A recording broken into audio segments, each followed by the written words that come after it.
Thank you for spending your Thursday afternoon with me, where you are now here to discuss two things that maybe we might be a little bit tired of hearing about. Disease, as we've experienced or continue to experience a global pandemic, and something that dominated and continues to dominate so many aspects of it is the idea of uncertainty. What does that uncertainty mean? What does that uncertainty do?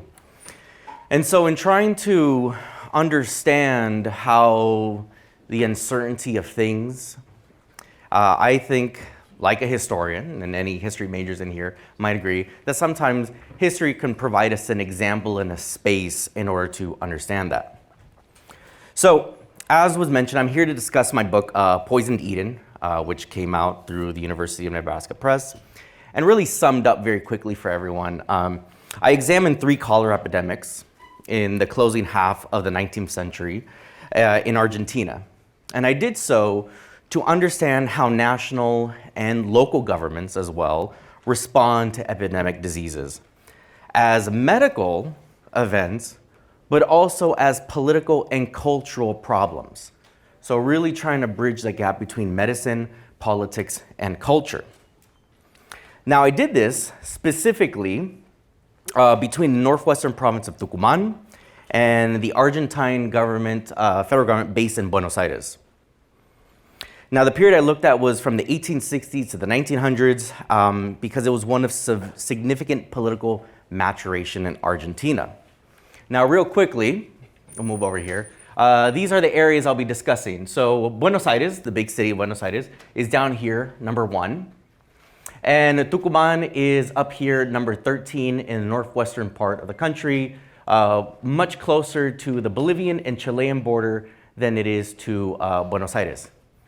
And here are the rest of the Argentine provinces. So I'll keep this map up so you can really familiarize yourself with the space and the land that we'll be discussing today.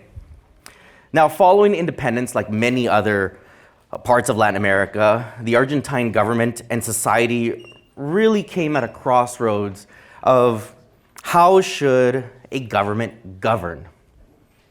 How extensive should federal power be, or how non-extensive it should be?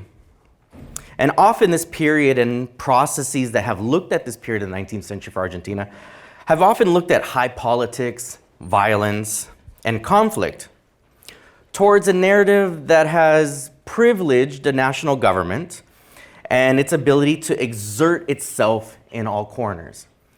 Better said, the ability of the capital to then exert itself and its power and through violence, high politics, and coercion over the entire nation. Now my argument is this, it's pretty straightforward, is that by studying 3 epidemics, each epidemic exposed problems or cracks in this overarching narrative of national power, and demonstrated that in the context of sudden medical crisis, that relationship between province and government was more reminiscent of a negotiated process. So in the context of an epidemic and the uncertainty of how a disease like cholera spread, negotiation as opposed to coercion is what we saw. Now, as I've noted, I specifically want to discuss the concept of uncertainty, something that we all live with every day, in some shape or form, something right now we are uncertain about. And how uncertainty, in this context, influence medical political decisions and decision making, and how society decided to respond to a disease. Now, I do this by presenting how governance, or a really fancy word for how governments govern, were funneled through medical discourses of 19th century uncertainty of how cholera was contracted. Now, we now know today how cholera is contracted, but in the 19th century, this was still open for debate. And I also tie that to what we refer to in science and technology studies as the medicalization of society, which is to say, medicalization refers to the influence that medical ideas and medical actors have over a society. In the case of Argentina in the 19th century, there was no national standard or agreement on how cholera spread, as cholera meant different things for the distant Northwest versus Buenos Aires. Among politicians and elites in Buenos Aires, for instance, cholera was seen as a positive, which is kind of hard to understand, but it was seen as a positive because in a global disease that was spreading throughout the world in the form of pandemics, for Argentine elites, it demonstrated that Argentina was fully integrated into the global economy. Now, today I'm going to discuss chapter 5 of the book, and that looks at the months leading up to the second of the third epidemic.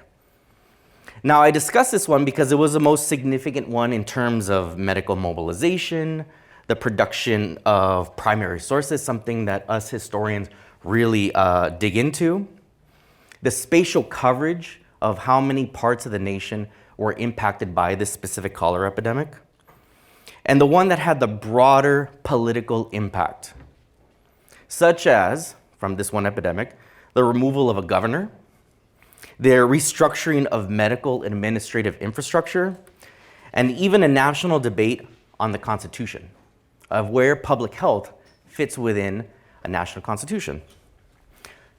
To say, quite a bit happened from one epidemic. Now, here we'll be exploring the epidemic at a regional and national level.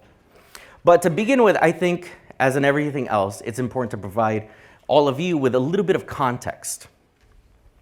Now, I'm dealing with Tucumán here, all the way up in the Northwest, also the smallest province in the entire nation.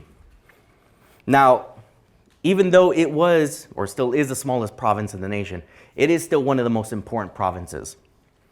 It is a center of the nation's sugar industry, and as a result of that, attracted labor, capital, and technologies, specifically those of rail and machinery for turning sugarcane into eventually refined sugar. And although small, it held significant political and economic power at the national level. Between 1876 and 1890, for example, most presidents were either from Tucumán or were directly connected to the province through family connections or through business dealings and so on. And so as a result of that, it was an important player in the national political scene. Nevertheless, politically, the province was middle of the road. And at this time, at least in Argentine politics, it was where you stood in terms of the national constitution of states' rights versus federal rights. How much rights should a state have versus how much rights and how much power should the federal government have? As in middle of the road, Tucumán was one that was for provincial autonomy. And I really want you kind of hear that term, provincial autonomy, and kind of put it in the back of your head and just kind of keep it there because it is something that is going to be coming up in the future. Now, the second one is, second point of context is contagion, or another fancy word of how does a disease spread. Now, cholera spreads via the ingestion of food or water contaminated with the bacterium. Now, the afflicted suffer from vomiting, diarrhea, body cramps, and for those that unfortunately pass from the disease, it's often from dehydration that then causes the body to go into cardiac arrest. It is a painful disease, and it is one that, although it's often associated with the 19th century, there are still many parts of the world in which cholera is endemic. Now, there is no immunity to the disease. It is not something where you get it once and then you'll never get it again, but rather you can get it multiple times in a short span of time. Now, treatment today is something known as ORT, oral rehydration therapy. And so oral rehydration therapy is pretty much a mixture of water, sugar, salts, and potassium. So Gatorade in a really sort of narrowed way, really to replace the water that your body has lost, the salts to keep that water in, and potassium to then help with muscle rebuilding, specifically the intestinal tract. Now, this oral rehydration therapy was not developed until the 1970s. So within the lifetime of maybe our parents or our grandparents, we came to a collective discovery of how exactly do we treat cholera. Now, before this, and here I'm thinking more the 1800s and the early 1900s, treatment was an assortment of medical cocktails, with each doctor having their preferred method of how to treat it. So if you went to Dr. A, it would be this, go to Dr. B, it'd be that, Dr. C, and so on and so forth. Nevertheless, the two common features in all of them is that in some shape or form, it contained an opioid and it contained bismuth salts. And bismuth is an early version of modern Pepto-Bismol, because Pepto-Bismol is bismuth subsalicate, sorry. And so it was to dull the pain and to hope that in some shape or form they could stop the diarrhea. But more often than not, it was pretty much trying to wait it out. And for the most part, if a person arrived to get medical care after a certain stage, death was pretty much guaranteed. So it was not a nice way to die. They even had special beds for patients where they had a hole cut towards the buttocks area and to just allow the continual flow of the body as your body would sort of wring all the moisture out. So at this time, cholera was believed to spread two ways. Pretty much the dominant versions. One was person to person A to person B. The other version was person to environment. From person to person, it was still not clear what, but they knew nevertheless that the concentration of people was not a good thing during a cholera pandemic. Social distancing, before the advent of the term social distancing. Even after the discovery of the bacterium in the 1880s, when we finally said, oh, it's due to a bacteria, even this scientific discovery had to go through a process of gestation, meaning it had to take time to move from scientific discovery to acceptance within the medical community, and then moving it from general acceptance. And although I don't want to bring COVID into it as much as possible, because I think in many ways we're all sort of maybe ready to move past COVID, just think about how we understood COVID and how it was transmitted from the beginning, from March 2020 to even March 21 to then March 22. A lot changed in those points in time. And of course, even this discovery for cholera back in the 1800s received a lot of backlash. Backlash that was medical in nature, but substantiated with more political and global economic reasons. The other one, though, the environmental contagion, has a much longer history, often tied with the words of miasmas, bad airs, and so on. And this existed within the form of hierarchies in which certain environments are much more conducive to health over others. And so what I want to bring up right now, so we could collectively look at, is a medical climatological map. Medical climatology was a pseudoscience of the 19th and early 20th century that said that certain diseases were tied to certain environments. Now, this is true. Something like a mosquito-borne disease will be much more prevalent in humid tropical and subtropical regions than, say, far south. But what it created was a hierarchy of natures in which certain parts of the world were inherently more healthy than others. Unsurprising, the areas between the Tropic of Cancer and the Tropic of Capricorn was referred to as a torrid zone. That these were the areas in which not only was disease more prevalent, but bodies were more disease prone. Within the national medical imaginary of Argentina, Tucumán was within this zone of inherently insalubrious. As a sugar region, it is warm, humid, and subtropical. Not only that, Tucumán was and is to this day the most densely populated province, and at the end of the 19th century had one of the highest rates of infant mortality, endemic malaria, and repeated outbreaks of smallpox and measles. As such, there was this sort of, it is a natural space to become sick. Now, in the middle of 1886, cholera was spreading throughout the globe, across Europe, as it had in previous years, since 1817, once colonization and technology had bridged the gap between certain regions of the world. Now, in Argentina, authorities, just like every other year, prepared for a potential outbreak. And by the end of that year, 1886, the austral summer, which is summer south of the equator, which is our end of our year here, cholera was in the Americas.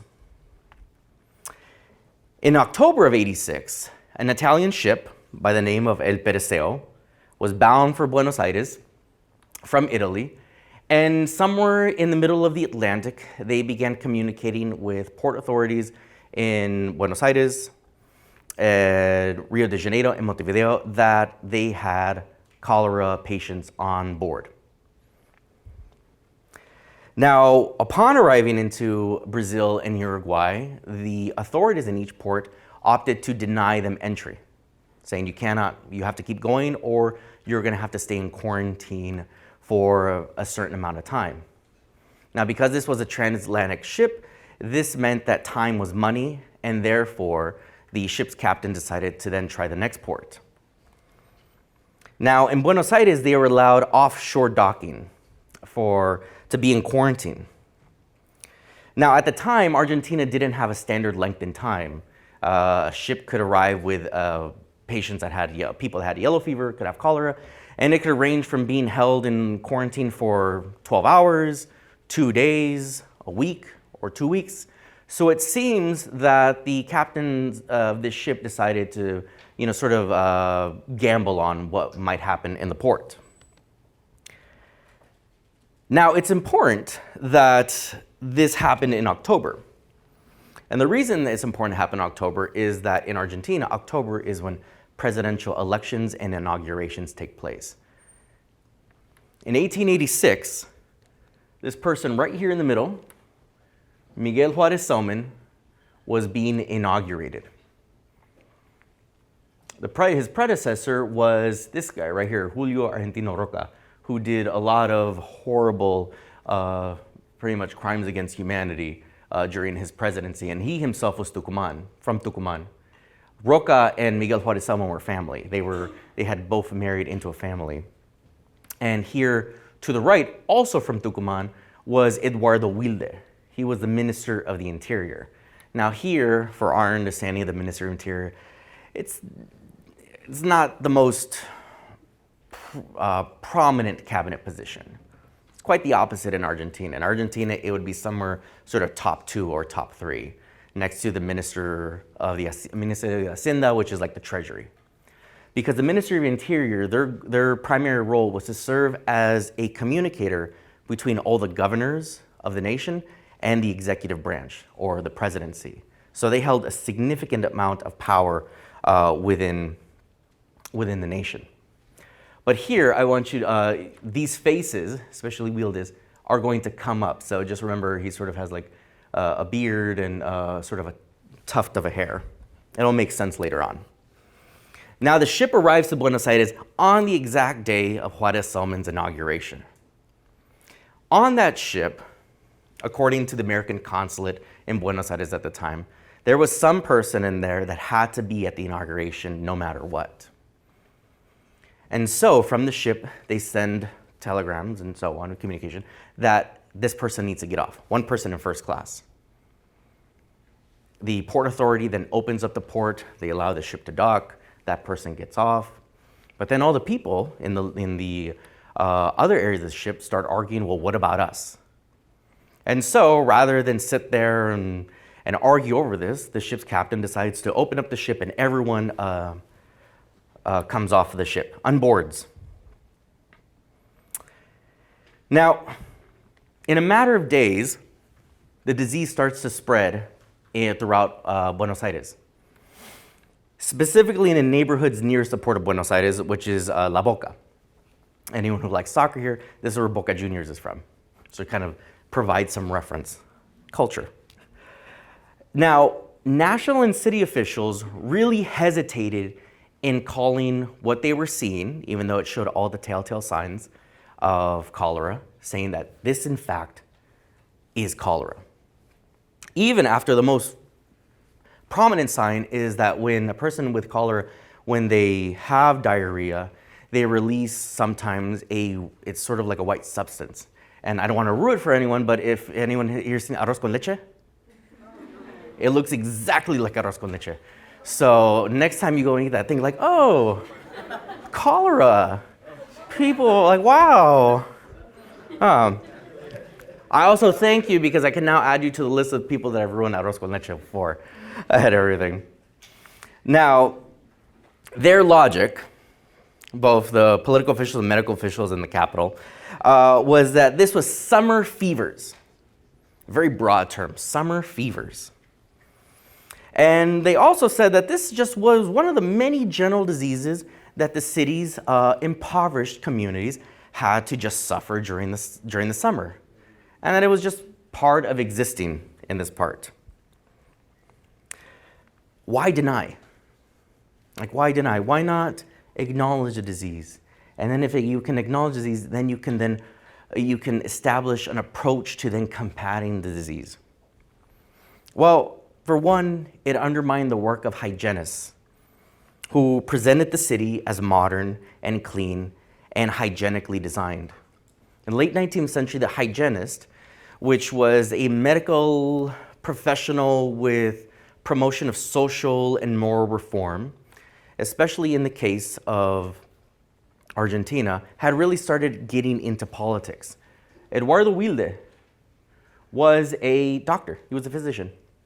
He had completed his medical dissertation at the University of Buenos Aires on hiccups, of all things, and saying that hiccups were part of problems within the gastrointestinal and were indicated of deeper medical issues. But he also wrote various articles and books discussing urban hygiene, how to design the hygienic city. For him, it was sunlight, wide avenues to keep the air flowing, and so on. But the second part, that is not medical, but is much more political in nature, is that for the national government, and it went against the emphasis on keeping Argentina's borders open to exports and imports. Because at this point in time, Argentina is becoming a major global exporter of wheat and also refrigerated beef. And people like the Juarez Selmans and the Rocas and the Wildes, outside of politics, were already wealthy, and much of their wealth was derived in some shape or form from the agro-export economy. Now, in the Northwest, Tucuman's government was of a different opinion. From the news reports, and with the assistance of local doctors, some of them in government positions, they deduced that from what they were reading from the reports that these were in fact cholera and not summer fevers. And going back to here, this map, Tucuman decided to organize its neighboring provinces, Santiago del Estero, Córdoba, and Catamarca, and also here, Salta and Jujuy to the north.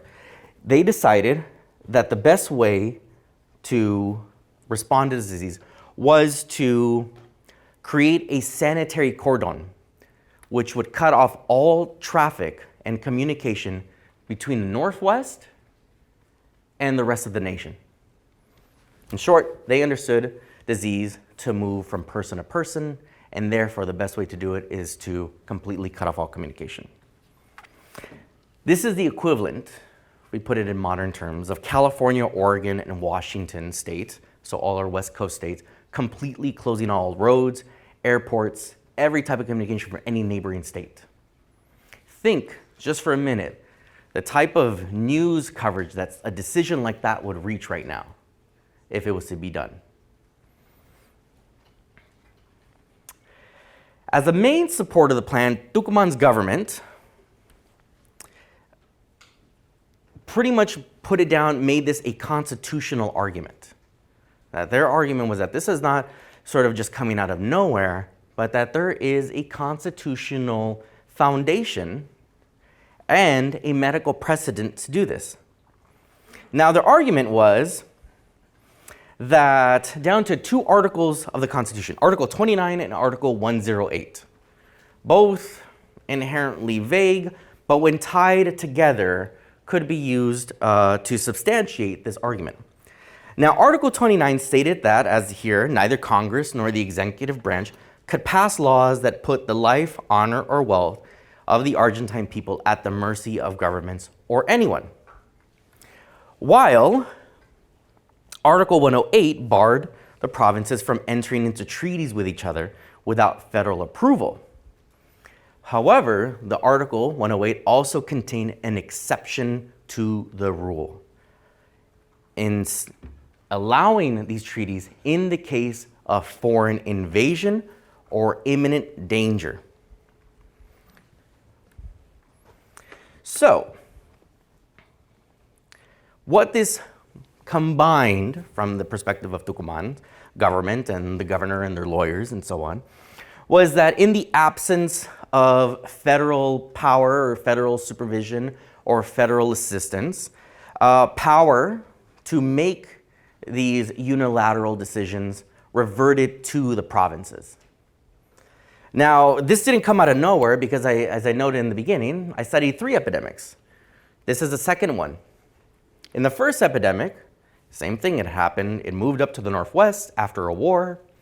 But at that point in time, Buenos Aires' response was, we simply do not have the resources to provide you with any assistance. Therefore, we are giving federal powers to the provinces to find the best courses of action against the disease. Understanding it that although it is an international disease and a national event, local responses were better suited for this. So this decision just didn't sort of pop up out of nowhere. Because for being in 29, Article 29, Tucuman argued that the government's inaction to cholera cases did exactly that, put the life, honor, or wealth of the Argentine people at the mercy of governments or anyone. Anyone, in this case, being cholera. And in 108, the threat, which is the key word here, of cholera constituted a foreign invasion or imminent danger. So those that are looking to law school and interested in legal history or legal code, this is sort of this happening in action, sort of the importance of words and specificity.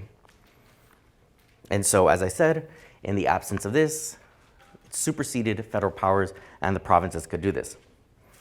Now, unsurprising, the national government disagreed on all of this. Now, they disagreed on these points, working through the Ministry of Interior, as I noted before, which also oversaw the nascent public health service, the National Department of Hygiene. They argued that, in fact, cholera was not contagious person to person, but emanated from miasmas in poor environments, such as those in the Northwest, and this closing traffic had no medical scientific basis.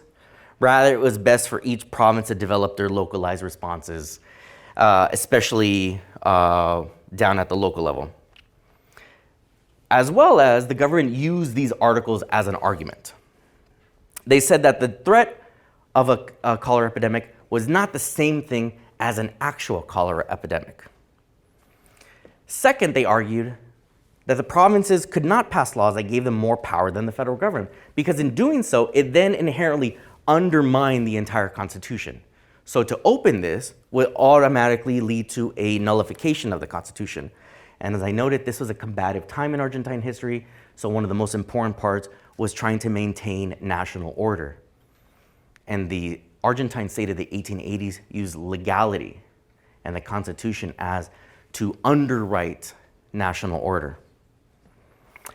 Last, they considered that invisible line when you drive from Nevada to California. Where exactly do you know when you cross from one state to another? It's sort of this invisible line, right? You don't see it. It's arbitrary. It's administrative. It's imposed. They said that that line, wherever it was at, was federal property. Anything on the other side was part of one state or part of another. But that line was federal property. And so to then impede the trains was not a question of moving from one province to province, but it was going from province, federal government, province. Now, why is this important? Does it exist? I'll actually go back to this. Does it exist in anything broader? And it really does. And it all boils down to this person right here, Miguel Juárez Salmon. Now, as I noted, he was from the interior. He was, as was referred to, as a provinciano. But his period was known as el unicato, el único. And for those that don't speak Spanish, the sole one. And his idea of how a government should function is that it really should function as one person running the show that then exercise their power through a series of mid-level bureaucrats. And he was specifically had a problematic relationship with Tucumán because in 1886, in the election, only 2 provinces had not voted for him in what we're pretty much what we call now sort of rigged elections. And one of them was Buenos Aires, and the other one was Tucumán. And lastly, he was a believer in 19th century liberal economic policies, invisible hand, or the complete divestment of government and any type of industry, and really open borders, laissez-faire economic policies. And as a result of that, anything that infringed on that was a problem. Thus, the request for this public health request triggered a political reaction. Now, ultimately, I want to jump to the end and say that the cordon never happened and the provinces failed in putting it into effect. And actually, what ends up happening is that Juárez Salmon, working now through the military, is so concerned that they're still going to try to enforce it, that he sends a military convoy up to the northwest under the pretext of an indigenous rebellion. And it's that same train that introduces cholera to the northwest. So there's a direct connection between him introducing the disease. This in itself became national news, that the same person trying to protect the area from itself introduces cholera to it. And so what I want to close today's talk with is us look at some political cartoons from the period. And I do so because across the nation at this point in time, newspapers were not bipartisan. They were fully, openly partisan. And they either fell during this event, either on the side of the federal government or they fell on the side of Tucumán. And eventually, more newspapers started going towards the side of Tucumán and saying that, what had happened with the epidemic, that was a significant problem. But I want to specifically look at the publication known as Don Quixote. Now, Don Quixote was a anti-19th century liberal newspaper run by a Spanish immigrant known by Eduardo Sojo, who had to leave Spain for a variety of different reasons. But he decided to come to Argentina and start a newspaper. Now, the newspaper was written in a very unique way. It was written from the perspective of Don Quixote, and those that are familiar with the story, Sancho Panza, his friend, squire, and assistant. As they arrive, they're transported in time at the first issue. They're transported in time and they arrive in Buenos Aires and they're trying to make sense of everything that's going on. So it's kind of trying to give that outsider perspective. Now, what's important about this newspaper is that it's part of what is known as sensationalist press that emerged at this point in time. Now, the point of sensationalist press was to really fan society's anxieties. This was intended to make people anxious, to spread fear and to capitalize on that uncertainty. Now, what was also important about them is that they really used the visual aesthetic in trying to merge meaning and narrative through pictures, but in the conventions and contexts and metaphorical languages that defined a period's imagery. Better put, these were memes. I would imagine that if I put a meme up here, I can't think of one off the top of my head right now, without any text, you would still understand what is the point I'm trying to get across. You know, that one where the lady's like, oh, like making a face, and then like the other one, she's like, oh, okay, it's not that bad. That's exactly, you see, nodding, thank you, nodding, yes, people nodding. It's the exact same thing. Now, it came under the tagline of this paper is sold but cannot be bought. And it had a standard format. The first one was writings on the news that's going on in the time in the country. And then the second and third page were purely visual. Sort of like this large spread, 2-page spread.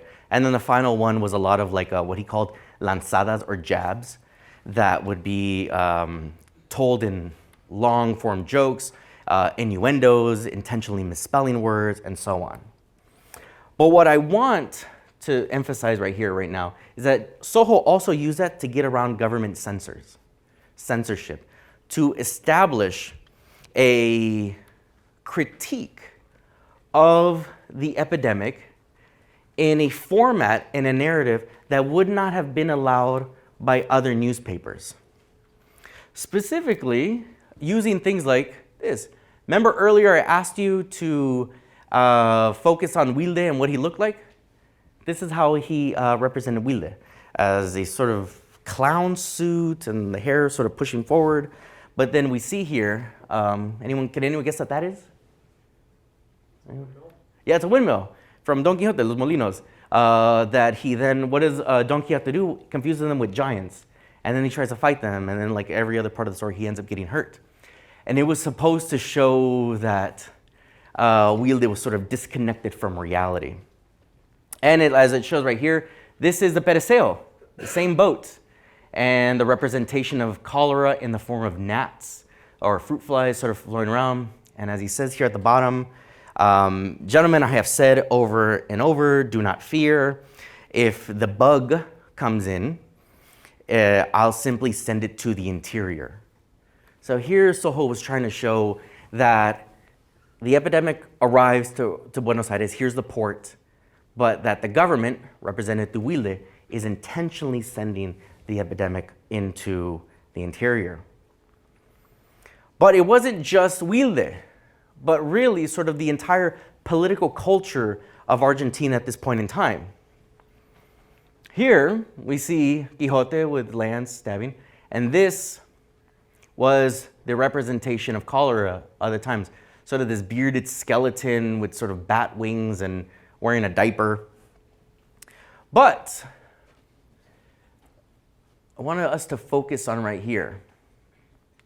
Now, I said Juárez Salmon was from Córdoba. Córdoba was the center of the Catholic Church in Argentina, not Buenos Aires, due to Jesuits and various convents there.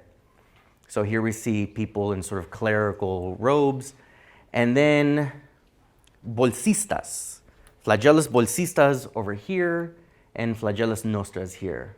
Flagellus is a Latin word for plague. Nostras is us, ours, nuestro, for those Spanish speaking. And here, bolsistas.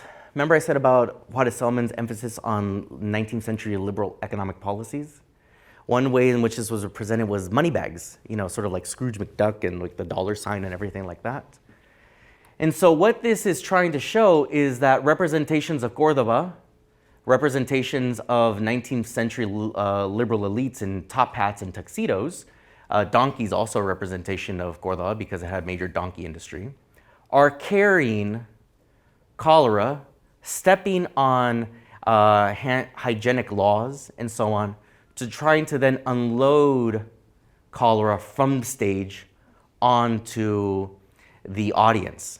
And Argentina, represented as a woman, is trying to shoot back, as well as Don Quixote, trying to stop cholera from arriving onto the audience. Once again, wheel cutting a sanitary cordon. And lastly, right here, the same train that is being spit out of the mouth of Cordoba is then being unfurled onto Tucumán, that is then on fire to represent as it's going through the epidemic.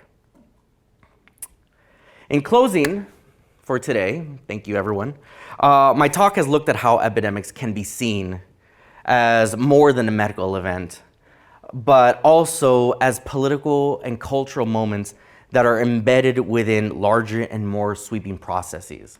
So although this is an epidemic, it is an epidemic that also allows us to better understand 19th century Argentine politics. But by trying to understand something as distant or unfamiliar to us as politics of a South American nation more than a century ago, it can allow us to better understand how visual representation, how politics, how legality can all become embedded when we try to understand not just this pandemic, but the eventual future pandemic that we will perhaps confront or not. Thank you.